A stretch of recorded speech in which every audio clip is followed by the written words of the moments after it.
আওয়ামী লীগকে নিষিদ্ধ করা হচ্ছে বা স্থগিত করা হয়েছে তাদের রাজনৈতিক কার্যক্রম। পাশাপাশি আমরা দেখতে পাচ্ছি জামাত ইসলাম এবং এনসিপি যারা এই গণতান্ত্রিক যে যাত্রা একটা সময় এই স্বৈরাচার পতনের আন্দোলনে একত্রেই ছিল, কিন্তু এখন আবার তারা একদম দুই মেরুতে চলে গেছে। তাহলে এই পরিস্থিতিতে সামাজিক মূলধন যে গঠনটা কিভাবে হবে? আপনি আমার কথা শুনুন। প্রথম কথা হইল, আমি আপনাকে একটা ছোট্ট উদাহরণ দিই।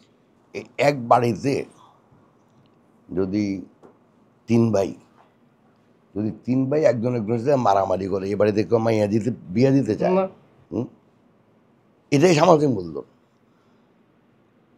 যে মানুষ যখন না, এ বাড়িতে মেয়ে বিয়ে দিলে আমার মেয়েটা সুখে থাকবো, এখানে ভাইয়া ভাইয়া মারামারি নাই, এখানে এই পরিবারটা ভালো। এই যে পরিবারটা ভালো, এটা দেশের ক্ষেত্রে প্রযোজ্য। আপনার এটাকে একটু বৃহত্তর অঙ্গে চিন্তা করেন। যে আমাদের গ্রামে আমি দেখছি অনেক বাড়িতে মেয়ে বিয়ে দিত না ভাই, বলছি এই বাড়িতে খালি মারামারি করে কাটাকাটি করে, এই বাড়িতে মাইয়া বিয়ে দিলে আল্লাহ জানে মেয়ে ফেরত আসবে কিনা। তো এই সামান্য একটা ফ্যামিলিকে, একটা পরিবারকে আপনি একটু বৃহত্তর আকারে দেশের অবস্থা চিন্তা করুন, একই অবস্থা। আমি জামাত এনসিপি এদেরকে নিয়ে কোনো কথা বলতে চাই না। সত্য কথা বলতে কি, এরা প্রত্যেকে যে যার আদর্শ আছে, যে যার নীতি আছে, যে যার মতো কাজ করবে। তবে আমি মনে করি না যে ওনারা ইলেকশন চায় না, এরকম না। ওনারা ওনাদের নিঃস্বার্থে এই মুহূর্তে বলবো দেশের স্বার্থকে বিসর্জন দিয়া নিঃস্বার্থে বেজাল লাগাইতে চাইতে যেন ইলেকশনে না হয়, ওই লাইনে আমি যাবো না। আমরা চাচ্ছি প্রধান উপদেষ্টার সাথে আমাদের অ্যাক্টিং চেয়ারম্যান সাহেবের মিটিং হয়েছে। মিটিংয়ের পরে দ্বৈতভাবে ঘোষণা দিচ্ছে যে ইলেকশন হবে ফেব্রুয়ারিতে।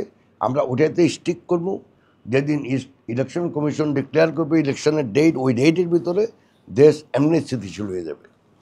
বিএনপি ক্ষমতা আসার পরে কি আওয়ামী লীগ রাজনীতি করার সুযোগ পাবে? যে সামাজিক মূলধনের যে প্রসঙ্গ আনলেন, আমি আপনাকে একটা কথা বলি, বিএনপি কি কোনোদিন আওয়ামী লীগ নিষিদ্ধ চাইছে? আমি তো জানি না।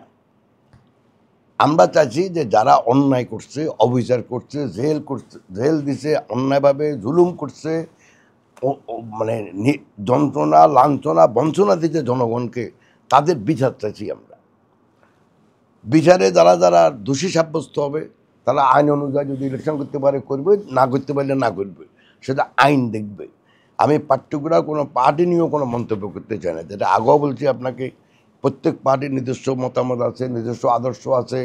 ওরা কি করবে না করবে আমি জানি না। আমি জানি একটা দেশে সবাইকে যে যার ইচ্ছা অনুযায়ী রাজনীতি করবে, যে যার ইচ্ছা অনুযায়ী নির্বাচন করবে, কিন্তু অন্যায় অবিচার অত্যাচার এগুলি করতে পারবে না। যারা করছে তাদের বিচার চাই।